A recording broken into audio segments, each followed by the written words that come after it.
கொஞ்சம் வருஷத்துக்கு முன்னாடி அரசப்பட்டிங்கிற அழகான கிராமத்துல ஒரு திருடன் இருந்தான். அவன் பேரு மாணிக்கம். மாணிக்கு திருட்டு தொழில ரொம்ப ஆர்வமா இருப்பான். ஒரு நாள் மாணிக் ஒரு வீட்டுக்கு வெளியே ஒரு மாடு நிக்கிறத பார்த்தான். சுத்தி முத்தி பார்த்தா யாரும் இல்ல. ஆர்வத்துல சீக்கிரமா கிட்ட போய் அந்த மாட்டை கட்டி இருந்த கயிறை அவிழ்க்க பார்த்தான். அந்த சமயம் வீட்டுக்குள்ள இருந்து வந்த ஆள் இவன் மாட்டை திருடுறத பார்த்துட்டாரு. உடனே மாணிக் ஓடுனான். அவனை துரத்தி பின்னாடி கட்டையோட அந்த ஆளு ஓடி வந்தாரு. அவர் கட்டைய மாணிக் மேல வீசினாரு. மாணிக் கட்டையால அடி வாங்கிட்டு நிக்காம ரொம்ப தூரம் ஓடினான். அவர் துரத்தலன்னதும் ஒரு இடத்துல நின்னுட்டான். ச்சே, ஒரு வழியா ஒரு அடியோட தப்பிச்சேன். பாவி, என்னம்மா ஓடி வர்றோம். இனி நான் சாப்பிட்டு உடம்ப தேத்தணும். இனி இந்த ஊர் சரி வராது. எல்லாருக்கும் என்ன அடையாளம் தெரியுது. என்ன பண்றது? சூரியன் மறைஞ்சி ராத்திரி ஆகுது. மாணிக் கட்டில்ல உட்காந்து யோசிச்சுட்டு இருக்கான். இனி இங்க இருந்தா பட்டினி தான் கிடக்கணும். வேற எங்கேயாவது போய் பெருசா திருடி செட்டில் ஆகணும். மறுநாள் சூரியன் உதிச்சதும் மாணிக் நைட் யோசிச்ச மாதிரி சொந்த ஊரை விட்டு வேற ஊருக்கு போக முடிவு பண்ணி போறான். மாணிக் அவன் பொருளை துணியில கட்டி அதை கம்பல கட்டி தோல்ல வச்சு ரொம்ப தூரம் நடந்து வரான். அப்படி அவன் நடந்து வர்றப்போ ஒரு இடத்துல அவன் கண்ணு ஆச்சரியப்பட்டுச்சு. அந்த இடத்துல ஒரு பெரியவரும் 3 மாடும் தெரியுது. பா, எவ்வளோ பெரிய மாடு! நல்ல கொளுத்த மாடா இருக்கு. இதை விற்றா ஒரு பெரிய அமௌண்ட்டு கிடைக்கும். இதுதான் கடைசி திருட்டு. அப்புறம் அப்படியே வாழ்க்கையை ஓட்டலாம். இந்த மாடை எப்படி ஆட்டைய போடுறது? ஏய் செல்லங்களா, என் தங்க குட்டிங்களா, எனக்கு வயசாகிட்டே இருக்கு. உங்களையும் என் பேரனையும் தவிர இந்த உலகத்தில் எனக்கு யாரும் இல்லை. இப்போல்லாம் என் பேரனை பார்க்கணுன்னு ரொம்ப ஆசையாக இருக்குது. ஆனால் நான் பார்க்க போயிட்டா உங்களை யார் பார்த்துப்பாங்க செல்ல குட்டிங்களா? உங்களையும் என்னால் தனியாக விட்டுட்டு போக முடியாது. ஒரு நம்பகமான ஆள் கிடைச்சா உங்களை பார்த்துக்க சொல்லிட்டு நான் போய் என் பேரனை பார்த்துட்டு வந்துடுவேன். ஆடா, இதை கேட்கவே எவ்வளோ சந்தோஷமாக இருக்கு. என்ன ஒரு அருமையான வாய்ப்பு. நம்ம காட்டில் மழை தான். எப்படியாவது அந்த கிழட்டை ஏமாற்றி மாட்டை ஆட்டையை போட்டு தூக்கிடலாம். சே, நம்ம எங்கே தூக்க, ஆட்டையை போட்டு வித்துடலாம். சரி, பெருசுகிட்ட ஒரு நாடகத்தை போடுவோம்.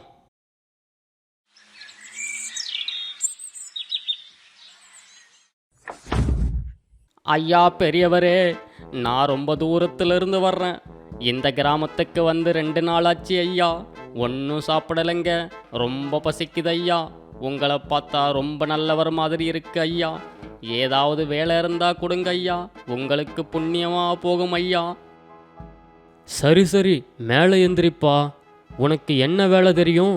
முதல்ல அதை சொல்லு. அப்புறம் என்ன வேலை இருக்குன்னு சொல்கிறேன். சரி வருமான்னு பார்ப்போம். ஐயா, நீங்கள் என்ன வேலை கொடுத்தாலும் நான் பண்ணுவேங்க ஐயா. அப்போ சரிப்பா, மாட்டை பராமரிக்கிற வேலை இருக்கு. நான் என் பேரனை பார்க்க வெளியூர் போக வேண்டியது இருக்கு.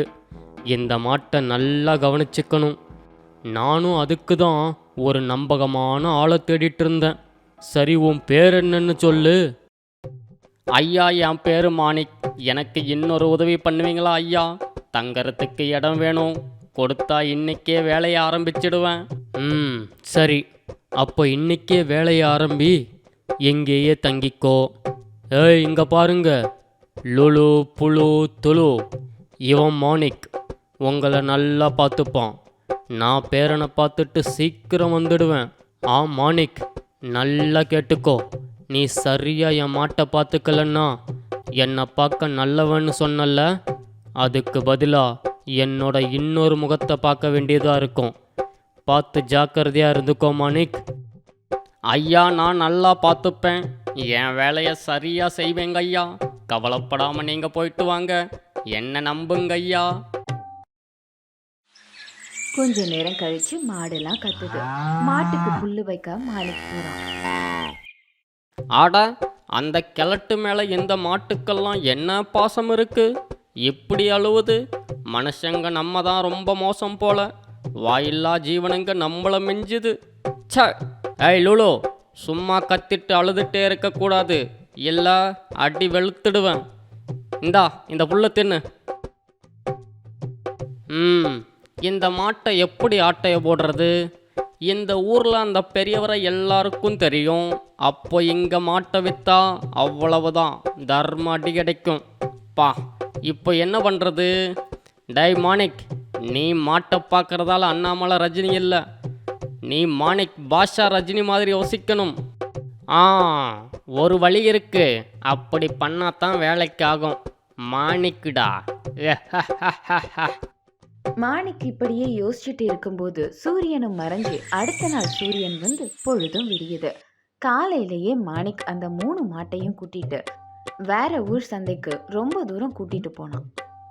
ஏய் ஏய், ஒழுங்கா போங்க. எங்க போற? அந்த பக்கம் போன கையில் இருக்கிற பட்டையால் அடி வெளுத்துருவேன். இதுங்களை மேய்ச்சிட்டு போகிறது என்னமா கஷ்டமா இருக்கு, ஒரு பேச்சை கேட்க மாட்டேன்னுதே. 3 மாட்டையும் வரிசையா அந்த சந்தையில நிப்பாட்டி அவனும் நின்னான். அப்போ அங்க ஒரு ஆளு வந்தாரு. அவர்கிட்ட 3 மாட்டையும் விலை பேசி வித்து ஒரு பெரிய அமௌண்ட் அந்த ஆளுகிட்ட வாங்கிக்கிட்டான். அப்புறம் அவன் கொஞ்சம் பணத்துல ஒரு 3 கண்ணுக்குட்டியையும் வாங்கிட்டு பெரியவர் வீட்டுக்கு போனான். அடடா, என்ன ஒரு புத்திசாலித்தனமா மாட்டை வித்திருக்கேன், மாணிக்குடா. சூரியன் மறைஞ்சு நைட் ஆகுது. அப்ப பெரியவர் வீட்டு வழியா ஒரு ஆளு ரொம்ப யோசனையா நடந்து வரான். இப்போ திருடுனாதான் வாழ முடியும் போல. பெரியவர் ஊரில் இல்லைன்னு கேள்விப்பட்டேன். பின்வாசல் வழியா போவோம், அவர் இருந்தா ஏதாவது சொல்லுவாரு. இப்போ போவோம் அந்த வழியா. அவன் நடந்து பெரியவர் வீட்டு பின்வாசல் வழியா போனான். இருட்டா இருக்கும்போது அந்த வீட்ல இருந்து வெளிச்சம் வந்து ஜன்னல் வழியா எட்டி பார்த்தான். ஆஹா, இந்த தடவை பணத்தை பெட்டியில் வைக்கக்கூடாது, யாருக்கும் தெரியாத மாதிரி புதைச்சி ஒளிச்சு வைக்கணும். மாணிக் பணத்தை வீட்டுக்குள்ளேயே நல்லா குழி தோண்டி புதைச்சிட்டு திரும்ப மூடி வச்சிட்டான். மாணிக் பணத்தை வீட்டுக்குள்ள புதைச்சி மூடினத ஜன்னல் வழியா அந்த ஆளு பார்த்துட்டே இருந்தான். ஏன் புதைச்சான்? அப்போ இது கோல்மால் பண்ண பணம்தான். இனி இந்த புதையல் எனக்குத்தான், கண்டுபிடிச்சாலும் கேட்க முடியாது. அந்த ஆளு ஜன்னல் வழியா மாணிக் தூங்குறானான்னு பார்த்துட்டு இருந்தான். மாணிக்கு மெதுவா தூக்கம் வந்துச்சு. மாணிக் தூங்குனதை ஜன்னல் வழியா பார்த்த அந்த ஆளு சீக்கிரமா வீட்டுக்கு உள்ள வந்தான். மாணிக் புதைச்ச இடத்த மெதுவா சத்தம் வராம திரும்ப தோண்டினான். அப்புறம் உள்ள இருந்த பணத்தை எடுத்துட்டு அந்த ஆள் திரும்ப தோண்டினது எதுவும் தெரியாத மாதிரி மூடி வச்சுட்டு நின்னான். அட லூசு, நல்லா தூங்குற. நீ யாரை ஏமாத்தினையோ, நான் ஆட்டைய போட்டுட்டேன். இது எதுவும் தெரியாத மாணிக் நிம்மதியா தூங்குனான். சூரியன் காலையில உதிச்சுது. இப்படியே கொஞ்ச நாள் போச்சு. ஒரு நாள் பெரியவரும் வந்தாரு. ரொம்ப நாள் கழிச்சு ஒரு வழியா வீட்டுக்கு வந்தாச்சு. என் செல்ல குட்டிங்கள் எப்படி இருக்கோ? ஏய் மாணிக், லுலு துளு புழு, எங்க இருக்கீங்க? ஐயோ இவரா? பெரியவர் மெதுவா நடந்து வந்து தன்னோட 3 மாட்டையும் பார்த்தாரு. ஆனா அவரு அதிர்ச்சியானாரு. ஐயோ, என் செல்ல குட்டிங்களுக்கு என்ன ஆச்சு? ஏன் இப்படி ஒல்லியா சின்னதா இருக்கு? ஏ மாணிக், நீ சரியா கவனிச்சுக்கலையா? லுலு துளு புழு, என்னாச்சு உங்களுக்கு? ஐயா ஐயா, நான் நீங்கள் விட்டுட்டு போன நாள்ல இருந்து சரியா சாப்பிடாம தூங்காம அப்படி கவனிச்சுக்கிட்டேங்க ஐயா. ஆனால் நான் என்னத்தை சொல்ல, உங்களை பார்க்காம இவங்க யாருமே சரியா சாப்பிடாம, ஏன் தண்ணி வச்சா கூட ஒழுங்கா குடிக்கலைங்க ஐயா. உங்க மேல அவ்வளோ பாசம் வச்சிருக்காங்க ஐயா. அட செல்ல குட்டிங்களா, என்னை பார்க்காம இப்படி ஆயிட்டீங்களே, பார்க்கவே கஷ்டமா இருக்கு. ஆமாங்க ஐயா, உங்க மேல எவ்வளோ பாசம் வச்சிருக்கு. நீங்களும் இப்படி கஷ்டப்படுறத பார்க்கும்போது எனக்கு அழுகையா வருது. கவலைப்படாதீங்க செல்லங்களா, இனிமே நான் உங்களை விட்டுட்டு எங்கேயும் போக மாட்டேன். இனிமே நீங்க நல்லா சாப்பிட்டு உடம்ப தேத்தணும். அப்போ திடீர்னு மாட்டோட சத்தம் கேக்குது. மாணிக் திரு திருன்னு முழிச்சான். இது அந்த மாட்டோட சத்தம் மாதிரி இருக்கு. ஐயோ, அதே மாடுதான். இது எங்கேருந்து வருது? இப்போ என்ன பண்ண போகிறேன்னே தெரியலையே. அட, அந்த ஆளும் பின்னாடி வர்றான். பெருசுக்கு தெரியக்கூடாதுன்னு ரொம்ப தூரம் போய் விற்றா கடைசியில் வீடு தேடி வந்துருச்சு. இன்னைக்கு செத்தம் போல. மாணிக் டான்னு சொல்லி சொல்லி இப்படி வந்து நிற்கிறேனே. இத்தோட என்னோட கதை முடிய போகுது. டேய் மாணிக், நீ என்ன ஒரு மாதிரி இருக்க? உனக்கு என்னாச்சு? மூஞ்சியும் மொழியும் சரியில்லையே. ஏன் பயப்படுற? என்னடா தப்பு பண்ண?